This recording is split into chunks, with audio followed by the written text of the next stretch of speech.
আমরা আবার হাজির হয়ে গেছি মুনমুনের ক্লাসরুমে ক্লাস 12-এর নতুন একটি ভিডিও নিয়ে। আজকে আমরা করছি মডেল সেট 4-এর পার্ট 2। পার্ট 1টা তোমাদের দুদিন আগে আমি দিয়ে দিয়েছি, যেটা পাবে 285 পৃষ্ঠায়। হ্যালোজেন অ্যাসিডগুলির আম্লিকতার সঠিক ক্রম।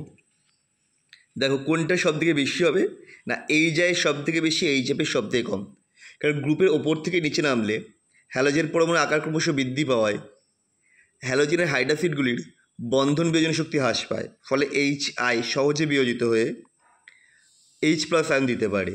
তাই এই জায়ের আম্লিকতা সব থেকে বেশি, এই জেফের সব থেকে কম। That means option A.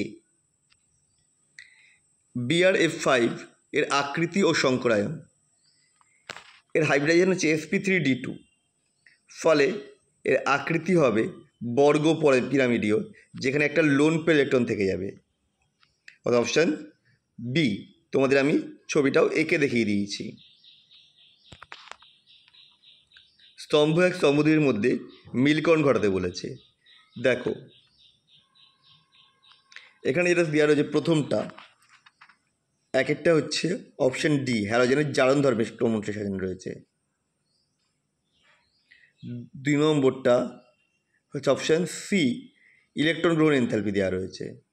Electron গ্রহণ এনথালপি ফ্লোরিন অপেক্ষা ক্লোরিনের বেশি হয়। 3 নম্বরে যেটা রয়েছে সেটা হচ্ছে অপশান বি, তড়িৎ ঋণাত্মকতা। ফ্লোরিনের সবথেকে বেশি, গ্রুপের দিক থেকে নিচে হ্রাস পাচ্ছে। আর লাস্টেটা যেটা রয়েছে সেটা হচ্ছে এ, বন্ধন বিয়োজন শক্তি। আর এই যায় সব থেকে কম, এই যাবে সব থেকে বেশি, যেটা অপশান ডি হচ্ছে। নিচে এক্সি ফ্লোরাইড যৌগগুলির মধ্যে কোনটির আদ্যবিশ্লেষণে এক্সি গ্যাস মুক্ত হয়?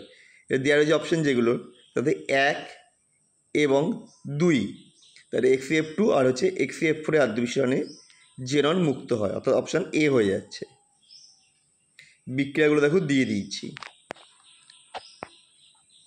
XeF6-এ কোনো জেনন মুক্ত হয় না। নিচের বিবরণ বিবৃতিটি সঠিক নয়। হ্যালোজেন পরমাণুর ইলেকট্রন জোড় বলয়ের পাই ইলেকট্রনের সঙ্গে রেজোনেন্স আবদ্ধ থাকে, এটা সঠিক। SN1 বিক্রিয়ায় কার্বোক্যাটায়নটির হার নির্ণায়ক ধাপে উৎপন্ন হয়, এটি sp2 সংকরায়িত, এটিও সঠিক। কার্বন ম্যাগনেসিয়াম বন্ধনটি সমযোজী অধ্রুবীয়, না এটা ভুল। গিগনার বিক্রিয়ায় কার্বন আর ম্যাগনেসিয়াম এই বন্ধনটা হচ্ছে আয়নীয় বন্ধন। তারপরেরটাও অপশানটা ঠিক আছে, সুতরাং আমাদের হচ্ছে উত্তর হয়ে যাবে অপশান সি। পরেরটা কোন যৌগটি তৈরি হবে? এটা থেকে অপশান ডি হবে, যেখানে ওই ক্লোরিন পরমাণুটা CN দ্বারা প্রতিস্থাপিত হবে।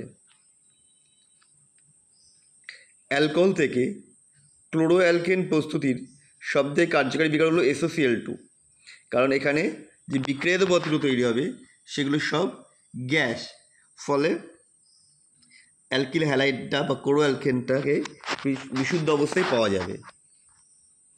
সিলভার ব্রেঞ্জলের সঙ্গে ব্রোমিনের বিক্রিয়া উৎপন্ন হবে ব্রোমোবেনজিন, অপশান ডি, হান্স-ডিগার বিক্রিয়াটা দেখিয়ে দিলাম।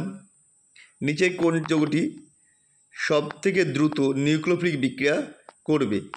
এটা হয়ে যাবে অপশান বি, মেটা পজিশনে NO2 গ্রুপ রয়েছে, সেই কারণে কার্বোক্যাটায়নটা অধিক সুস্থির হবে। আচ্ছা, নিচের কোনটি আয়োডিনের যাতে উত্তপ্ত করে হলুদ বর্ণ পদক্ষেপ দেবে? আচ্ছা, মানে আয়োডোফর্ম বিক্রিয়ায় সাড়া দেবে কোনটা? তবে CH3 ঠিক পাশের কার্বনের সাথে দেবে না, কোনটা ওই যে রয়েছে, তবে মিথানল দেবে না। CH3 পাশের কার্বনের সাথে ওই যুক্ত নেই, সুতরাং এটা হবে না। অপশান এ হয়ে গেল, যে আয়োডোফর্ম বিক্রিয়ায় সাড়া দেয় না। বিবৃতি 1, অ্যালকোহল জলের থেকে বেশি আম্লিক। অ্যালকোহল জলের থেকে বেশি আম্লিক, এই বিবৃতিটি ভুল। অ্যালকোহল জলের থেকে কম আম্লিক। মেথিলেটেড অ্যালকোহল পানের অযোগ্য, অবশ্যই মেথিলেটকে পান করা যায় না, তার মানে 1 মিথ্যা 2 সত্য, অপশান সি। নিচের যৌগগুলিকে ক্রমহ্রাসমান আম্লিকতার সঠিক ক্রমটা চিহ্নিত করতে হবে। সবথেকে বেশি আম্লিক হবে না, অপশান 2, মেটানাইট্রোফেনল, তারপরে হবে হচ্ছে চারেরটা, সরি বলো বেটা নয়, প্যারানাইট্রোফেনল, তারপর হচ্ছে বেটা নাইট্রোফেনল। তারপরে হবে হচ্ছে একেরটা শুধু ফেনল, কারণ NO2 হচ্ছে ডিঅ্যাক্টিভেটিং গ্রুপ ছিল, বাকিগুলো সব হচ্ছে অ্যাক্টিভেট করছে, মানে প্লাস আই যুক্ত গ্রুপ, বাকিগুলো এটা মাইনাস আই ছিল, মাইনাস আর রেজোনেন্স দেখাইছিল। তারপর হবে 3, তারপর হবে 5, that means option 2 4 1 3 5, option B. আমাদের ভিডিওটা আপাতত এটুকুই, তোমাদের কেমন লাগলো কমেন্ট করে জানাও। পরের দিন এর থার্ড পার্ট নিয়ে আবার হাজির হব।